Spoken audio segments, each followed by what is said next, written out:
Halo semua, balik lagi sama aku. Apa kabar? Aku harap kalian semua baik-baik aja.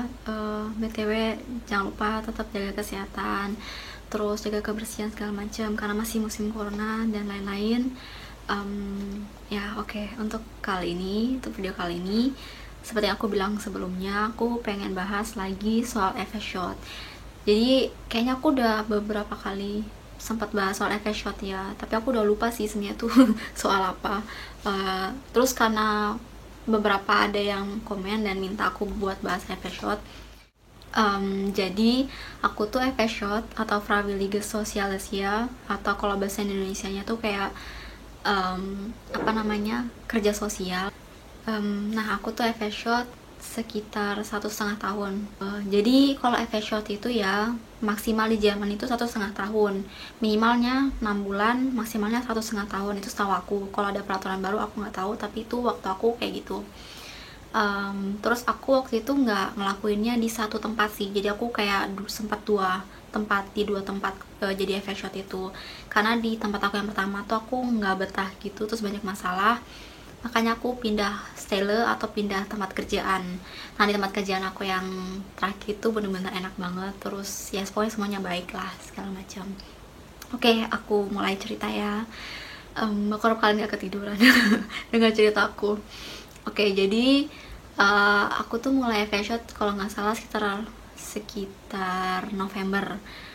Nah, aku tuh face shotnya tuh di yang namanya Wohngruppe ya namanya. Ya, di Wohngruppe, bukan di Tagesstätte. Sama penyandang cacat atau disabilitas. Jadi aku tuh kerjanya sama yaitu penyandang cacat atau gimana sih ngomongnya, bahasa Indonesia aku nggak karuan, maaf ya, kayak penyandang disabilitas gitulah. Kalian tahu loh, orang-orang yang berkebutuhan khusus kayak gitu. Kayaknya aku udah pernah jelasin perbedaan Tagesstätte sama Wohngruppe. Kalau Tagesstätte itu tempatnya orang-orang disabilitas itu kerja, tapi kalau Wohngruppe itu tempatnya mereka tinggal, intinya kayak gitu. Nah, jadi di Wohngruppe aku itu sekitar 8, kalau nggak salah 8 orang di tempat aku. Jadi di tempat aku kerja itu aku bilang aja kotanya di Hamburg ya, tapi aku nggak mau bilang di mananya tempatnya, karena kan itu privasi ya. Dan itu juga nggak boleh.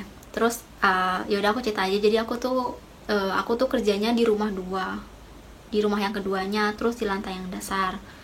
Semoga nggak ada yang tahu sih maksud aku. Kalau ada yang tahu paling orang-orang sekitar. Aku nggak mau jelek-jelekin tempat aku dulu kerja sih, karena kan bisa aja sekarang udah berubah ya, cuman waktu itu emang benar-benar separah itu. Oke, lanjut. Jadi aku kerja di situ kan, terus di tempat aku kerja itu aku kayak harus ngerawat 8 orang. Nah, itu nggak cuma cewek tapi juga cowok.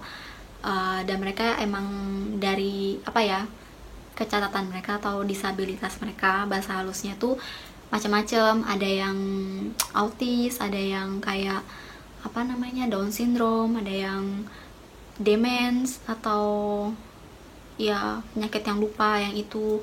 Terus banyak segala macam sih, ada yang ya kebanyakan sih autis ya, terus pokoknya yang lain-lain lah. Pokoknya aku juga nggak hafal banget waktu itu, pokoknya intinya kayak gitu. Jadi macam-macam apa disabilitas mereka secara fisik maupun psikis, ngerti kan?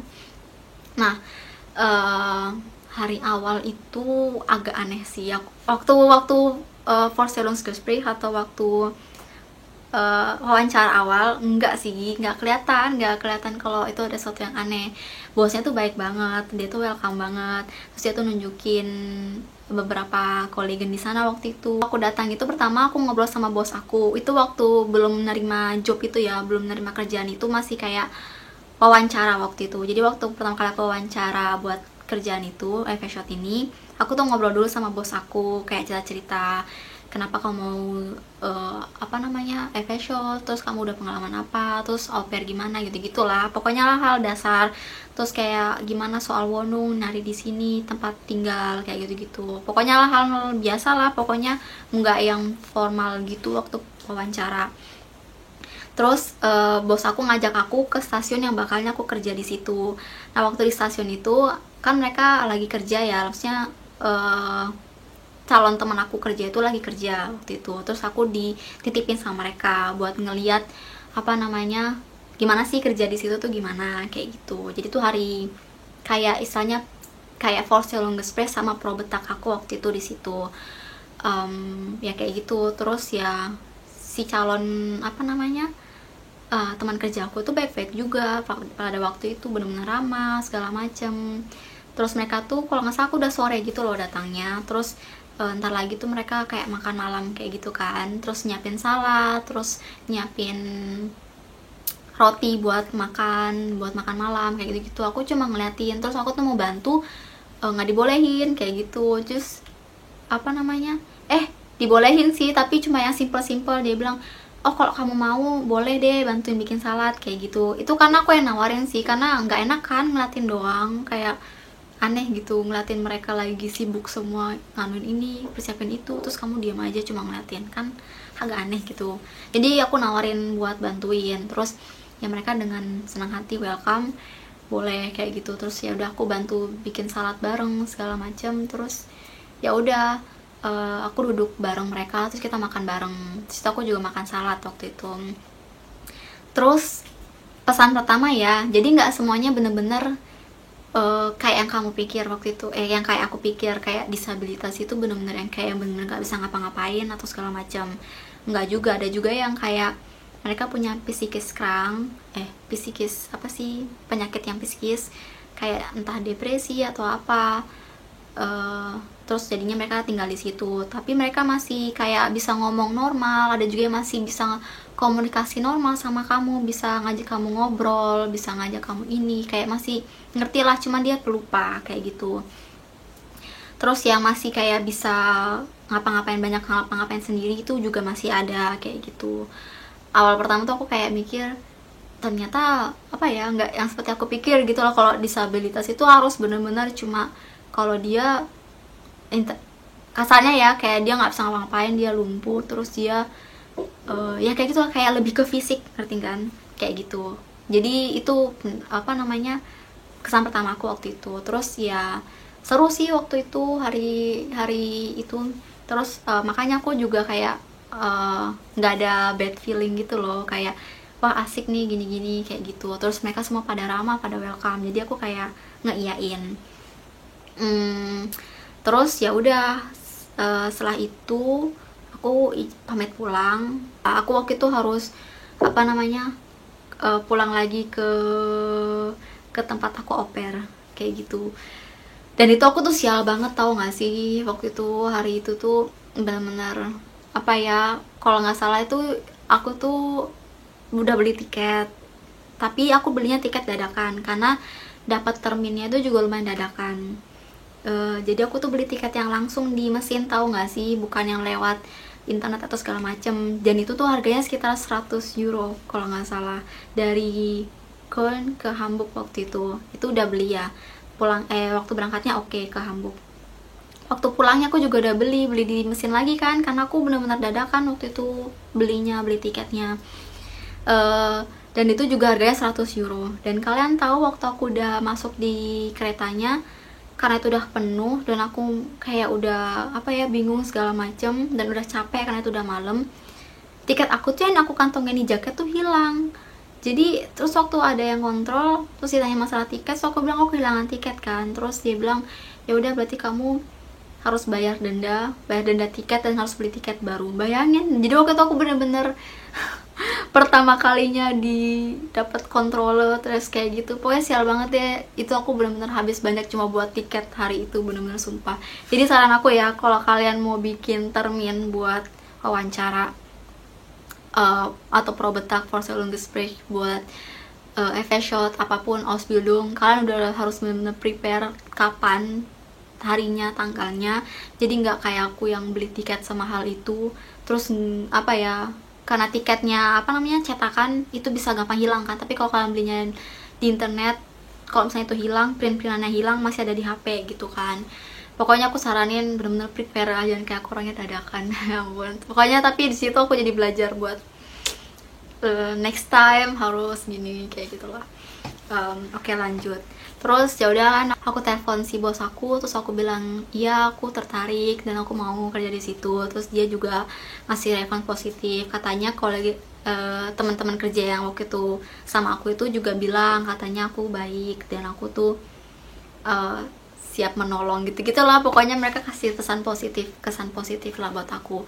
Jadi tips buat kalian yang bakalnya pro-betak atau Vorstellungsgespräch buat apapun lah FECOT atau Ausbildung, kalian ya jadi diri sendiri aja. Maksudnya kalian nggak usah gugup banget, maksudnya oke lah gugup wajar, tapi kayak biarkan itu mengalir gitu loh. Kayak kalian tunjukin kalian gimana, maksudnya kayak apa adanya gitu.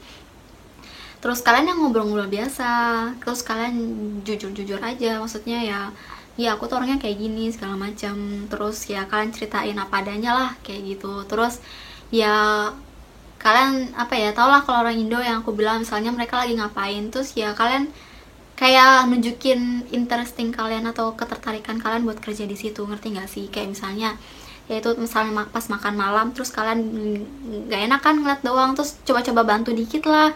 Pokoknya berusaha kalian itu kayak bener-bener nunjukin ke mereka kalau kalian itu tertarik sama kerjaan itu, kalian pengen kerja di situ, dan kalian apa ya, emang niat gitu loh mau kerja di situ. Jadi entah kalian banyak nanya soal itu, jangan cuek doang, jangan kayak diem terus dengerin mereka jelasin. Itu menurut aku jangan ya, maksudnya biar kalian dapat respon positif gitu loh. Jadi ya kalian kayak tanya, kalian ajuin banyak pertanyaan lah, kayak kalian tuh kepo gitu soal tempat itu.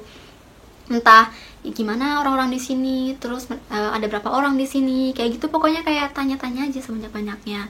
Terus tunjukin kayak kalau misalnya ada sesuatu hal yang bisa kalian bantu dan kalian dibolehin bantu, kenapa enggak gitu loh. Jadi itu kayak bisa jadi respon positif lagi buat ini, kayak gitu. Itu saran aku doang. Terus udah kan teleponan sama bosnya, terus dia juga suka, maksudnya dia juga oke kalau aku bakalnya kerja di situ. Terus ya, dan masalah aku pakai jilbab atau segala macam nggak ada sih masalah kayak gitu.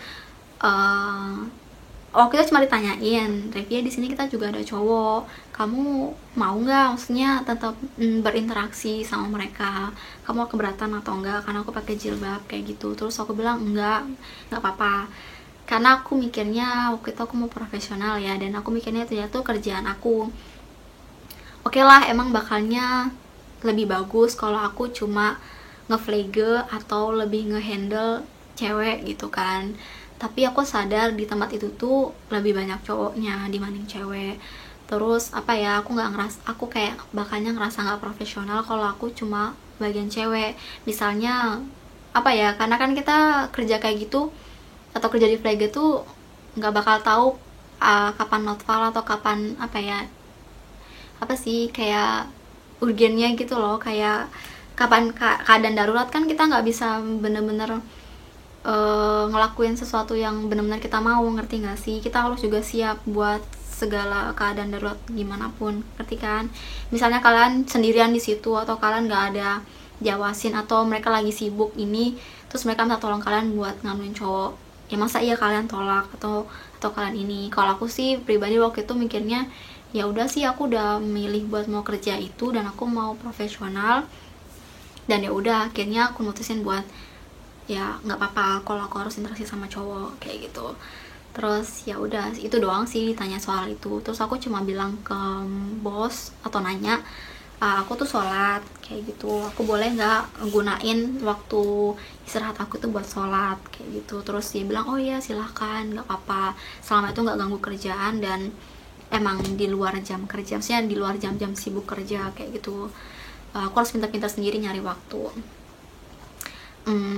Itu doang sih. Terus masalah itu, masalah agama segala macam mereka nggak ada mempermasalahin. Habis itu udah kan hari pertama aku kerja di situ, aku tuh di email masalah jam kerjaku, dan hari pertama tuh kalau nggak salah aku langsung dapat spedin satu dinas siang gitu. Jadi mulainya kalau nggak salah dari jam 11 sampai jam 8 kalau nggak salah, sekitar itu, aku lupa. Di hari pertama tuh itu aku udah baru kerasa sih itu ada aneh. Soalnya hari pertama itu nggak ada siapapun gitu loh yang menurut aku bakal nunjukin aku soal tempat itu lagi. Jadi itu kayak kalau bahasa zaman tuh kayak Anarbeitung, kayak ospek gitu loh, kayak ditunjukin ini loh kerjaan kita tuh kayak gini, hari ini tuh keseharian kita tuh kayak gini, ngapain aja gitu-gitu loh. tuh nggak ada. Soalnya pada saat aku datang itu cuma ada apa namanya, Aushilfe waktu itu namanya. Jadi Aushilfe itu biasanya apa sih, orang yang kerja saat dibutuhkan, apa sih nge-translate-nya tuh kayak orang yang apa, yang bakalnya ditelepon atau disuruh kerja saat nggak ada orang lagi yang bisa, ngerti nggak sih? Jadi kayak tenaga kerja panggilan gitu. Misalnya nih contohnya, ada yang sakit terus nggak ada yang ngegantiin, nggak ada yang bisa apa kerja selain yang lain gitu, terus Aushilfe lah ditelepon. Soalnya kan kekurangan personal, kekurangan orang. Nah itu tuh tugasnya Aushilfe. Nah jadi waktu aku kerja itu emang ada orang, ada kayak apa ya, teman kerja aku lain yang bantu, atau yang maksudnya yang emang kerja di situ, bukan Aushilfe. Tapi dia itu juga sesama kayak aku, dia tuh juga FS-shot kalau nggak salah, jadi dia tuh sama kayak aku juga. Terus pokoknya waktu itu bener-bener hari pertama tuh aku nggak ngapa-ngapain. Soalnya aku bingung kan, ya ampun, mereka cuma awalnya nanya-nanya aku doang segala macem, terus nggak ada nunjukin aku kerjaan, terus nggak ada yang kayak ngelatih aku harus apa, nggak ada yang ngomongin aku, mestinya kayak ngomongin apa, mestinya kayak gini loh Revia, kerjaan kita gini loh, kayak ngajarin gitu loh, nggak ada. Jadi kayak ya aku bingung lah, so aku tanya ini, dan dia tuh udah sibuk sendiri karena kan itu dia sendirian pada saat itu kan. Jadi aku ya udah, akhirnya aku duduk-duduk aja, nggak ngapa-ngapain. Terus dia malah nyuruh aku duduk-duduk aja. Ya udah, pokoknya beberapa hari itu awal-awal tuh aneh sih. Jadi aku tuh cuma ngapa-ngapain pada saat itu karena nggak ada yang ngelatih aku, nggak ada orang yang bisa ngelatih aku pada saat itu. Ya itu tadi, karena mereka kurangan orang, dan pada saat itu yang ada cuma si Aushilfe itu doang tuh. Di situ dia udah rada kayak kesel gitu sih sama aku, si Aushilfe-nya itu. Soalnya kan apa namanya, dia ditempatin atau kerja bareng sama FS-shot yang nggak tahu apa-apa, atau FS-shot baru gitu kan, yang nggak bisa bantuin dia kayak gitu. Aku kasihan sih waktu itu sama dia, cuman ya aku nggak bisa ngapa-ngapain karena aku nggak tahu apa-apa. Gitu. Terus ya udahlah, pokoknya awal-awal tuh aneh sih, jadi aku ngapa-ngapain. Terus yang nggak lama baru datang kayak Fakraf itu yang udah tenaga terdidik gitu, kayak emang dia udah pernah Ausbildung soal Pflege, pokoknya udah pernah Ausbildung, terus dia kerja di situ. Jadi kayak emang bener-bener udah tenaga terdidik lah kayak gitu. Baru dia yang bener-bener nge-ospek aku, terus dia ngejelasin semuanya. Dia tuh bener-bener baik, aku bener-bener respect. Sampai sekarang aku juga respect sama dia, bener-bener ngajarin aku gini-gini. Situ aku belajar banyak sih segala macam. Terus ya udah sih, abis itu aku udah mulai berani sendiri sih kerja. Terus alhamdulillahnya orang-orang yang aku kerja di situ tuh kayak nggak yang perlu aku angkat-angkat gitu loh, nggak yang bener-bener capek gimana ya, yang bener-bener apa ya, menurut aku yang aku sampai mikir aku nggak bisa ngelakuin itu, atau menurut aku susah gitu. Belum ada sih, cuma ada satu orang yang dia di kursi roda, dan dia apa ya, buat kayak ganti pampers dia, atau dari tempat tidur ke kursi roda itu kayak harus mindahinnya gitu. Itu tuh emang waktu awal aku susah, terus nggak bisa gitu kan, dan aku belum pernah ngambil dia kayak gitu. Jadi kayak aku kayak ngambil orang yang gampang-gampang lah untuk awal-awal kayak gitu. Pokoknya waktu aku di ospek sama si Fakraf ini tadi tuh aku udah langsung bisa gitu sih buat ini apa namanya, kerja di situ kayak gitu. Kesan pertama ya waktu itu sih, jujur waktu berinteraksi sama cowok sih, kayak ngeflege cowok. Karena kan di Indo ngelihat cowok telanjang itu bukan hal yang biasa kan, atau hal yang normal kan. Kalau di sini kan, kalau kalian ke pantai aja udah bisa ngeliat kayak cowok telanjang nggak pakai apa-apa, itu tuh hal normal gitu.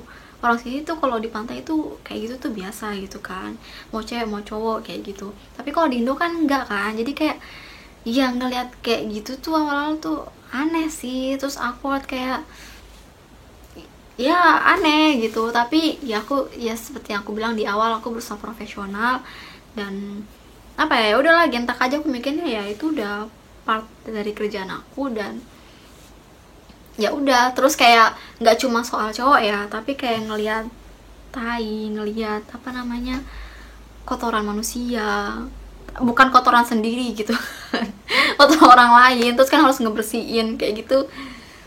Itu bukan suatu yang normal gitu loh sih ya.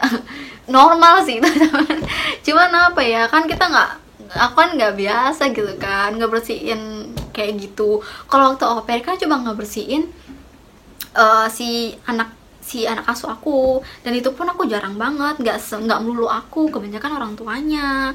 Itu pun aja aku sempat di training lagi sama mama asuh aku soal itu. Terus tau lah, pantat bayi sama pantat manusia dewasa tuh beda, ngerti kan? Aduh, aku frontal sekali. Ya udahlah. Pokoknya awal-awal tuh aneh sih, maksudnya kayak hal-hal kayak gitu ya, yang berbau vulgar, aneh sih awal-awal menurut aku. Kayak jijik iya aneh iya, pokoknya oh ya Tuhan kalau aku masih bisa bayangin, aneh lah pokoknya masalah kayak gitu. Terus tapi lama-lama tuh ya udah kebiasaan kan, nganu cowok, terus bersihin mereka, mandiin ya. Terus aku udah kayak masa ya udahlah, itu tugas aku mah einfach gitu loh, kayak jadi udah sak-sak selesai gitu. Bersihinnya juga gini segala macem, ya udah. Jadi kayak kalau mandiin terus ngebersihin ya anggap aja kayak kita ngebersihin badan kita sendiri gitu loh, cuman itu orang lain, ngerti kan? Jadi kayak nggak terlalu mikir ke hal kayak gitu lagi, cuman kayak yaudah tuh kerjaan, tinggal lakuin aja gitu, kayak nggak usah berpikir panjang atau ngebayangin itu, ngerti kan? Terus lama-lama ya udah sih kebiasaan kayak gitu, akhirnya mulai terbiasa. Terus kadang masih jijik masalah tai, masalah kotoran manusia itu masih jijik, terus segala macam. Tapi lambat laun tuh mulai terbiasa sendiri gitu loh, kayak ya udah kalau mereka buang kotoran, buang air besar atau segala macam, ya udah itu normal gitu kan. Itu terjadi, itu proses dari manusia, ada proses pencernaan, ya udah bersihin. Terus juga terus waktu itu yang berat itu yang yang kursi roda itu tadi, di situ mereka punya lifter namanya, jadi kayak ada alat buat ngebantu apa namanya, kamu ngangkat atau ngetransfer siapa pasien kamu atau si penyandang, salah satu penyandang disabilitas atau salah satu orang yang tinggal di situ tuh, dari tempat tidur ke kursi roda. Jadi ada alat bantunya gitu, ada lifter gitu namanya buat ngangkat dia, dan aku kebantu sih sama itu. Jadi aku selalu pakai itu karena aku nggak bakal bisa lah ngangkat dia sendirian, sekuat apa aku. Terus juga kalau mandiin dia juga aku pasti pakai itu, dan aku selalu komunikasi dulu sama dia. Saran aku kalau kalian sebelum ngetransfer orang atau sebelum kalian mindahin orang dari tempat satu ke tempat dua, kayak dari tempat tidur ke kursi roda, kalian tuh komunikasi dulu sama dia. Kalian bilang, aku mindahin kamu ya ke sini, aku aduh tadi mati videonya. Pokoknya kalian bilang dulu lah, komunikasi dulu sama siapa, si orangnya tadi, kayak gitu. Jadi selain buat ngasih mereka informasi, itu juga bikin mereka tenang gitu loh, kayak biar mereka tuh nggak grogi, nggak nervous, kayak membangun rasa kepercayaan ke mereka gitu loh. Terus ya kalian juga bisa bilang nggak perlu takut, ini gini aman segala macem kayak gitu. Jadi kayak komunikasi dulu lah awal-awal sama mereka. Pokoknya saya sering komunikasi. Terus ya udah sih, habis itu kebiasa sendiri, dan alhamdulillahnya nggak pernah kenapa-napa sih selama ini soal ngetransfer kayak gitu. Dan ada juga yang pakai kursi roda tapi dia tuh masih bisa berdiri sendiri, jadi dia masih bisa pegangan di apa namanya, ada kayak pegangannya gitu loh, kayak dari besi kalau di kamar mandi. Nah dia tuh bisa pegangan sendiri, jadi aku nggak perlu yang ngangkat-ngangkat dia kayak gitu. Jadi itu ngebantu aku. Terus yang lainnya tuh selebihnya mereka bisa jalan sendiri, bisa ada yang bisa mandi sendiri, cuman kita kadang bantu punggung, bersihin punggungnya doang, atau bersihin apa bagian intim kayak gitu. Selebihnya mereka bisa sendiri kayak gitu-gitu. Makan juga pasti banyak yang bisa sendiri, kecuali yang kursi roda tadi dia nggak bisa, kita harus suapin kayak gitu. maksudnya masih termasuk normal sih, tapi apa ya, eh, mau ngomong apa ya tadi aku lupa. Ya udahlah, pokoknya abis itu aku lancar-lancar aja sih, aku ngerasa aku bisa ngerjain semuanya kayak gitu. Terus aku juga diajarin masalah medikamente atau masalah obat-obatan, apa namanya, terus kayak dikasih tunjuk mereka tuh dapat obat apa aja kayak gitu, walaupun nggak bener-bener ini loh obat ini yang mereka dapat, nggak, cuman kan itu udah dari apoteknya ya, udah disiapin sama pihak apoteknya, terus kita cuma kayak ngebagiin doang atau ngasihin doang ke orangnya langsung, terus mereka minum kayak gitu. Tapi udah dari apoteknya udah kayak gitu, kecuali obat bedah atau obat yang mereka dapat kalau mereka dalam kondisi apa ya, darurat gitu loh. Misalnya ada yang kayak epilepsinya kumat gitu kan, terus mereka dapat obat itu, kayak obat-obat kayak gitu loh, obat bedah. Itu baru aku nggak boleh, karena itu cuma boleh fakraf kayak gitu. Selebihnya kalau ngasih obat-obatan aku masih boleh sih, karena kan tinggal ngasih doang, aku nggak perlu kayak milih-milihin lagi atau nge-stelen gitu kan, jadi nggak apa-apa. Walaupun katanya sebenarnya face shot nggak boleh katanya, tapi kalau kalian mau atau kalian tetap mau, kalian harus tanda tangan dulu kalau nggak salah, tergantung Einrichtung kalian atau tempat kalian kerja peraturannya gimana. Kalau gitu aku kayak gitu. Terus apa ya, oh udah semingguan ya kerja di situ. Terus awal-awal itu ada jam dimana aku tuh sendirian gitu. Awalnya tuh cuma kayak 3 jam gitu sih, jadi kayak di tempat kita tuh ada yang namanya Frühdienst sama Spätdienst kan. Frühdienst itu kalau nggak salah sekitar dari jam 6.15 sekitar itu sampai jam 2.15, atau jam 2 atau setengah 2 kayak gitulah, sekitar jam-jam segitu. Itu Frühdienst itu yang pertama. Terus kalau Spätdienst itu sekitar jam 1 sampai jam 8 sampai jam 8 ya, atau jam 9 jam 8 kayaknya waktu itu, pokoknya sekitar itu.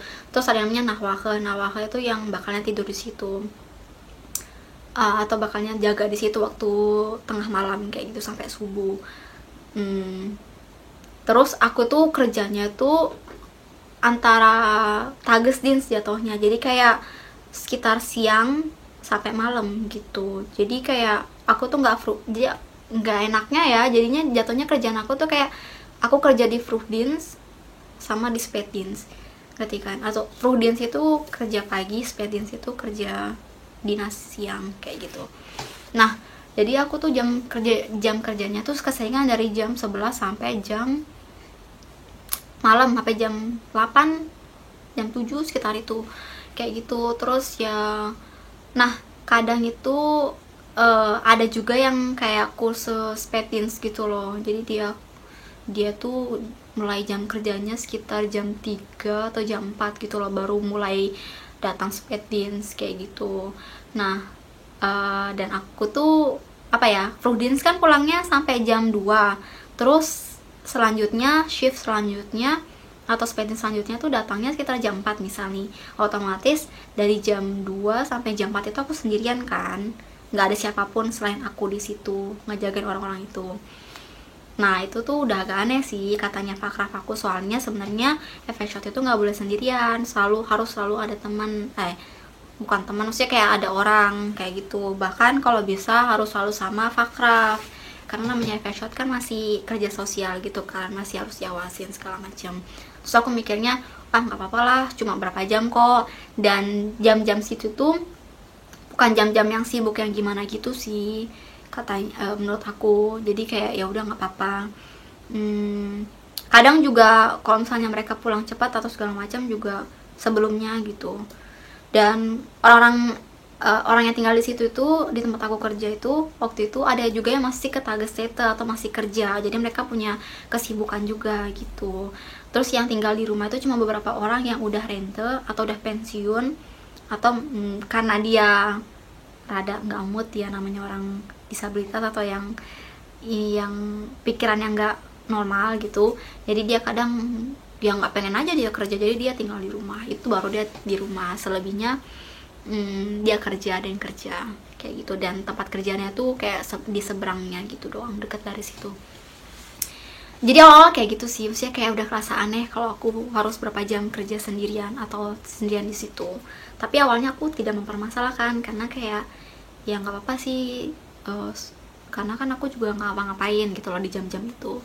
Terus katanya si fakraf aku ya harusnya nggak boleh gitu-gitu. Terus dari masalah kayak gitu mulai lagi yang mulai kayak apa namanya kerja di VG ya, banyak yang kadang, bukan yang banyak sih, ada yang izin sakit, ada yang kekurangan personal, terus ada yang mulai gundigung atau berhenti kerja, terus kita ke sedikitan orang kayak gitu lah, masalah kayak gitu. Terus yang mengharuskan aku akhirnya buat kerja sendirian, dan itu tuh nggak cuma sekali, bahkan aku sendirian di atas sendirian kayak gitu. Terus akhirnya ya aku sih bisa ya, karena aku tipikal orang yang ya udahlah, aku nggak perlu bantuan orang. Maksudnya kalau emang udah kepepet, udah ini ya udah aku gentak gitu, aku langsung kerja aja. Padahal awalnya aku dikhawatirin kan sama teman-teman kerja aku yang lain yang kerja di rumah satunya gitu, karena kita masing-masing cuma satu-satu kayak gitu, satu orang di atas satu orang, aku sendirian satu orang. Jadi aku nggak mau ngerepotin orang lain ya, yang sampai bantu aku dong, aku nggak bisa kayak gitu. Padahal mereka sendiri punya kerjaan mereka, ngerti nggak sih? Padahal mereka sendiri ya juga punya kesibukan masing-masing gitu. Jadi aku kayak nggak mau ngerepotin mereka dengan minta tolong kayak gitu. Akhirnya aku kayak udah lagi enak, aku sendirian aja, aku nganu mereka. Aku juga udah tahu kok kebiasaan mereka ngapain aja dan apa aja yang harus aku lakuin. Masalah medikamenta atau masalah obat-obatan aku juga udah ngerti kayak gitu kan. Kalaupun ada apa-apa baru aku bakal telepon mereka. Misalnya ada yang kayak anfal, ada yang kayak epilepsi punya kumat, atau yang hal yang aneh-aneh gitu, aku baru telepon. Karena aku dapat telepon juga, dipegangin telepon kayak gitu. Terus akhirnya ya udah, sekali itu kok aku sendirian, aku syafen gitu loh, aku bisa. Terus entah mungkin ya teman-teman kerja aku ya bilang, wah Shot kita yang baru bisa tuh kerja sendirian, ini dia rajin segala macam. Menurut aku emang kerjanya bagus, bukannya sombong, tapi ya aku profesional aja sih waktu itu mikirnya. Terus mungkin bos aku dengar, dan semenjak saat itu aku tuh jadinya sering di planning atau sendirian gitu loh, sering kayak kalau ada yang sakit terus aku sendirian ya udah dibarin aja, nggak dicariin orang lagi gitu.